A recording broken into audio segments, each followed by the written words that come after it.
ambitious multi-billion peso project to decongest Metro Manila. It's really being developed as a city that gives back to the people. New Clark City poised to become the most innovative metropolis in the country. We've planned it in such a way that already provides the infrastructure that makes life convenient for its residents on a daily basis. And gearing up as the country hosts the Southeast Asian Games. The Athletes Village designed in such a way that there's a lot of greenery, so the athletes, feel very at ease and feel very relaxed. And when Bases Conversion and Development Authority President and CEO Vince Dizon takes us around New Clark City and an exclusive look at the SEA Games facilities.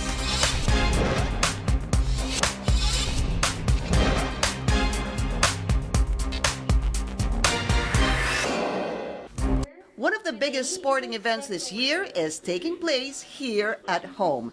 Preparations are in full swing as the Philippines host the Southeast Asian Games in November. World-class facilities are being built by the Bases Conversion and Development Authority, or BCDA, in partnership with developer MTD Philippines in New Clark City, which will soon become a major hub for key government offices.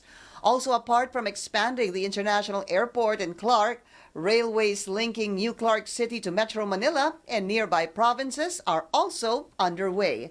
I sat down with BCDA President and CEO Vince Dizon, and he talks about why New Clark City is the next big thing in the country and its promises of being an alternative to Metro Manila.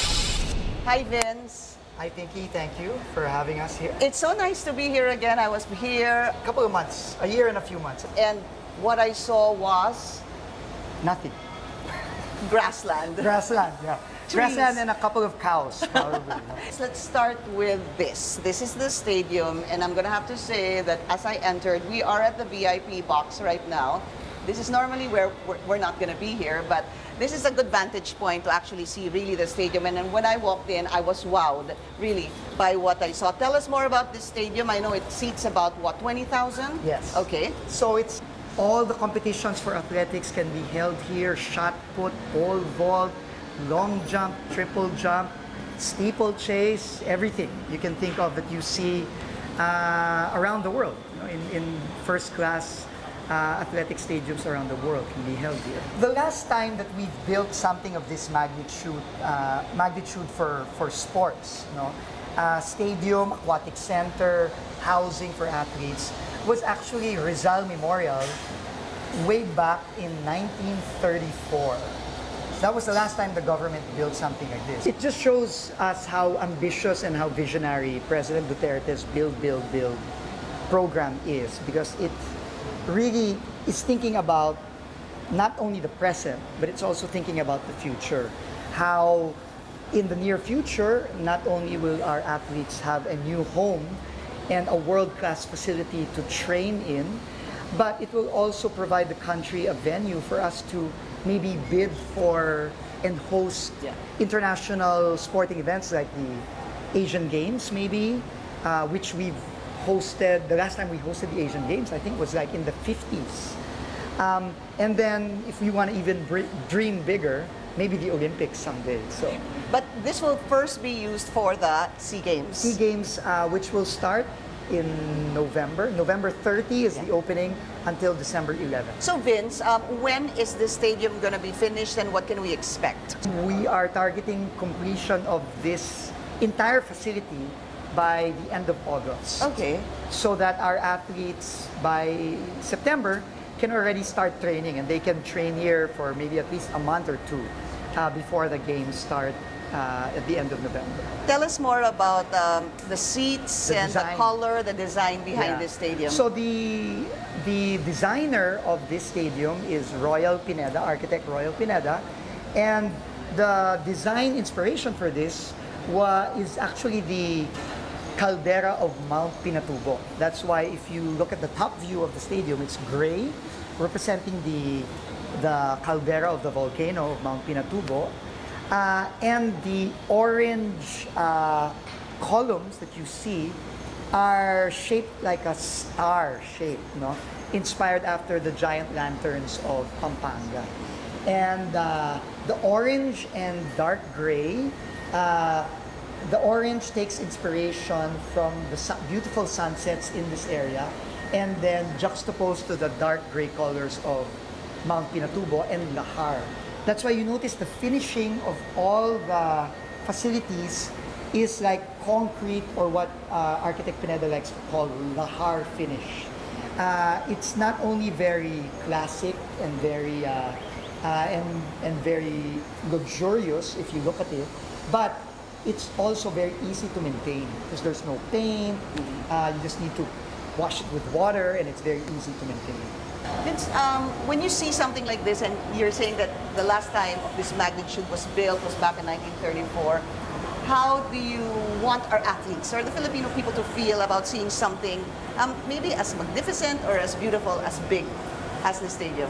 You know, we've always dreamt of finally having that elusive Olympic gold medal, Pinky. And we've demanded so much from our athletes to train and to give all they have to get us that elusive medal in the Olympics and in other, international sporting events. But the problem is, government hasn't really given the support that our athletes desperately need. When we benchmark all over the world to build and design these facilities, we saw how countries invest so much for their athletes. They have sports facilities, they have schools, they have all the support.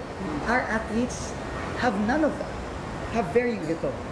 And I think the message of President Duterte to our athletes is that now this government is taking you seriously and really giving you what you need. And I think this will inspire our athletes to perform even better. And with this, I think we'll see our first gold medal, or our first medal haul in the Olympics or in World Championships or in the Asian Games very soon. So this is just one part of New Clark City, because we want to also talk about the Aquatic Center. Is that a first in the Philippines? It's the first FINA certified Class 1 aquatic center. And again, because it's already certified Class 1, it's going to allow our athletes to enjoy the facilities that only Class 1 facilities have all over the world. And it will have the most up-to-date equipment.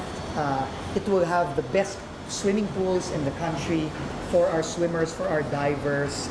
Like we said earlier, it will have the first dry diving facility, which we've never had, and which will afford our divers more time to practice their routines for diving. And even small things like their showers, their locker rooms, their gym equipment will be top class. So it's really something that our athletes, I think, really deserve, and finally they will have very, very soon. Vince, tell us more about where they will be housed, the athletes. Okay. Right in front of the athletic stadium is the Athletes Village. Okay. So it's a 500-room facility exclusively for the athletes during the SEA Games. There will be 2 to 3 people in every room. And it's ensuite bathrooms. They have their own bathrooms. And from the first to the second floor, it's all PWD friendly. So all the bathrooms have the handlebars for the railings for our PWD athletes. Because apart from the SEA Games in November and December, we'll also be hosting the Paralympic SEA Games in January. So the Athletes Village, they will have their own pool, wading pool. Yeah. They will have their own basketball court, their own cafeteria, their own gym, their own library. So it's all multi-use already, and it's designed in such a way that there's a lot of greenery, so the athletes feel very at ease and feel very relaxed. And when will that be completed? That will be completed by August 31st. Also, yes. Together with the Aquatic Center. Yes. You talked about greenery. Yes. There is also a park beside this stadium and the Aquatic Center. Actually, is it in between the Aquatic Center and it actually stretches the entire property. Tell us more about that. It's called the River Park Corridor, the New Clark City River Park Corridor, because there are 2 rivers that traverse New Clark City. And what we've done is we've made the river and the park along the river to be the centerpiece of the city development. You know, in the Philippines, we desperately lack these green spaces and these public parks. You see it in our urban centers, Pinky. There's very little space for public recreation. You know, people, families can't spend, you know, the weekends in a nice public park. We've planned this city with that in mind from the get-go. In fact, the park was the first one to be completed. And it's a linear park that traverses the entire river system of the city. And the first phase will be here in the National Government Center where the SEA Games will be held. How long is it? It's the total area of the park is 4.5 hectares, and it's 1.5 kilometers big. long. It's very big, and it also serves as a resiliency tool for the city because it avoids flooding because when the river goes up, the entire park with about a 50 to 100 meter easement protects all the facilities from potential flooding. That's very far. I That's mean, when very we talk far. about easements, you look at what, 15 plus 5 or 20 plus 5, 25 in total, and this is 100. This is 50, and in some places it's 100 meters. This was based on an Asian Development Bank grant study that was done for the river system in New Clark City. And you were telling us about the trees found in the park. So we did not cut any trees there. We retained all the trees. In fact, there's a nice story there, Pinky. We were supposed to build an amphitheater in a place with a lot of trees because we wanted a lot of cover, you know. shade. But our architects and our engineers discovered that there was a rare species of Philippine woodpecker that was living in that area. So we had to purposely relocate the amphitheater to preserve the habitat of the Philippine woodpecker. So that's how conscious we are about protecting the species.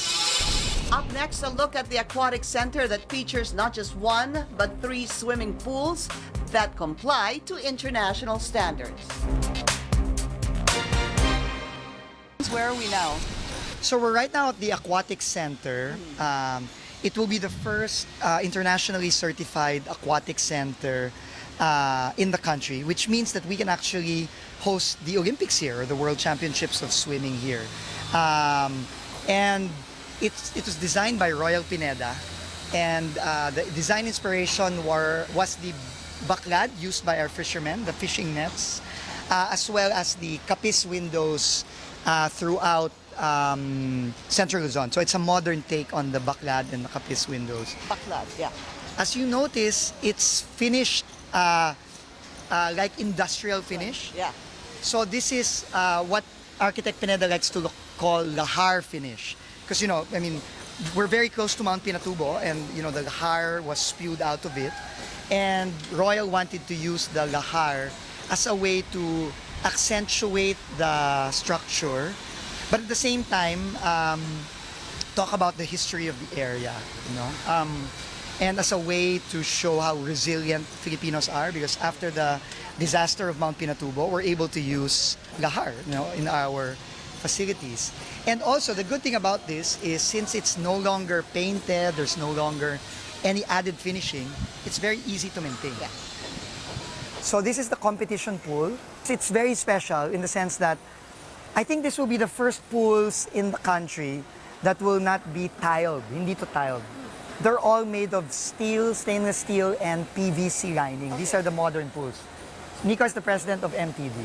You can tell us more about the pool area. So these pools are made from Myrta pools, same swimming pools used in the London Olympics. And we are 2 millimeters accurate on the dimensions of the entire pool.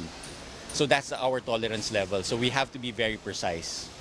Right now, there are 7,500 workers here. Day and night shift yun.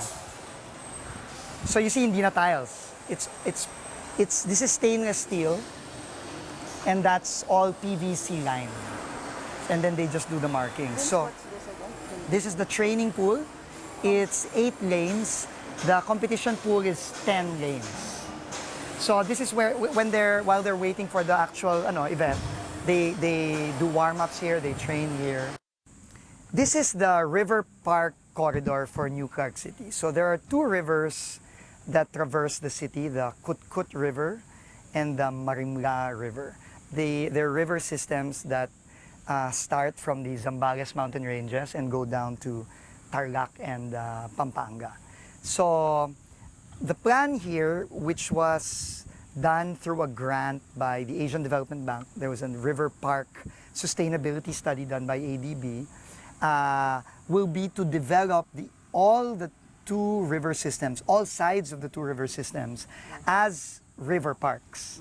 So they're meant to protect the river, at the same time provide a recreational and public park facility for the eventual residents of the city. So what you're going to see are public facilities. So this will be open to the public. No?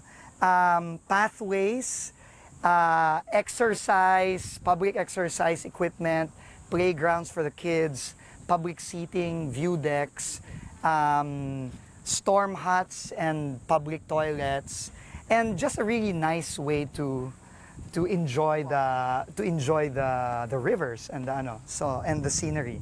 So we'll walk. So these are samples of the pathways. You notice they've been well curated and they still have that lahar finish look because the architects and Sinanico MTD, they wanted to make that look consistent throughout the city. So we have public areas, like this is an amphitheater, a mini amphitheater where you can hold events, you can have a cultural show or a mini concert. Even the seating, they've been designed in such a way that they blend in with nature, they don't overpower it. So this one, they're called gabions. And what's good about them is, in time, natural foliage will grow on them. So they will again blend with nature. And then Vince, tell us about the river already. So this is Kutkut River. During the summertime, the water levels are very low, but you'll be surprised during the rainy season, they go up to 5 meters. So it's just a nice way to make sure that the river is protected. And since this is a no-build zone, you can't build any structures here. These are the only structures that are going to be here. Then you protect the city and the residents from any overflowing of the river. What else would you say would be the attraction of New Clark City? I think the main attraction, Pinky, is really the totally different quality of life. You also have this building in front of us. It's a Yes. government office. Tell us more about Yes. this, Vince, please. This will be the first two government buildings that are going up. Because as you know, the President has designated New Clark City as a satellite and backup site for Metro Manila government offices. So that in the event of a disaster, knock on wood of course, in Metro Manila, government can continue operations in New Clark City. So initially, a lot of the government offices in Metro Manila will have their backup and satellite offices here. And these two buildings here will be the first. So they've already been fully leased out by government offices. I'm not at liberty to tell you which ones yet, because I need to ask permission from those government agencies. But suffice it to say that a lot of the government agencies in Metro Manila really want to relocate because, as you know, I mean, Metro Manila, you have the congestion, you have the pollution, And you have there's the traffic. actually an agency already that relocated. Well, DOTR is already Exactly, here. yeah. No? And yourself, in Clark. you are And BCDA also is moved also here. here. Okay, so with that, of course, comes the airport. Yes. The Clark Airport, which is, what, double the size of the Cebu Airport? The Cebu Terminal 2, yes. Okay. It's double the size. What else would you say would be the attraction of New Clark City? I think the main attraction, Pinky, is really the totally different quality of life that people who will eventually work and live here are given. You see all around you, there's so much greenery, Pinky, and we, in the master plan, we're committing to a 60-40 split between green spaces and built-up spaces. And 60 is 60% green. is green. No, hindi, it's not not the other way around. No? yeah? So we want to retain the greenery, the forest cover that's here. And that really makes it very different from the kind of cities that we have right now. And it's at par with the kind of green and livable cities throughout the world. And second, we've planned it in such a way that already provides the infrastructure that makes life convenient for its residents on a daily basis. So we want to avoid the traffic. And because of that, we're already building wide roads. And your roads are how wide? The Vince? minimum road width is 4 lanes, so 2-2, and it goes up to 8 lanes, so 4-4. And not only that, all our roads have wide pedestrian lanes, and they have dedicated bike lanes. So nowhere in the country will you have a development with that kind of generosity for public spaces and spaces for people.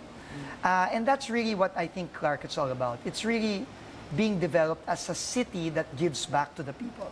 Planned so well that people don't really have to use their cars. And it will also have mass transit. So the Manila to Clark Railway, which is being built by the Department of Transportation, will reach New Clark City by 2025 through the Japanese and ADB loan that has been provided the national government through the DOTR. And because of that, residents here can get to Manila in less than an hour. So you can just imagine the convenience, no, for people. And Vince, you also talked about this city being disaster resilient. Yes. Okay.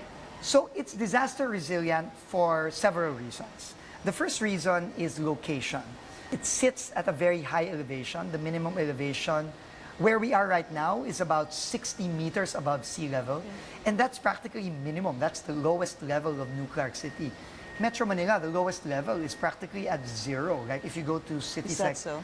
Navotas, it's practically at sea level already.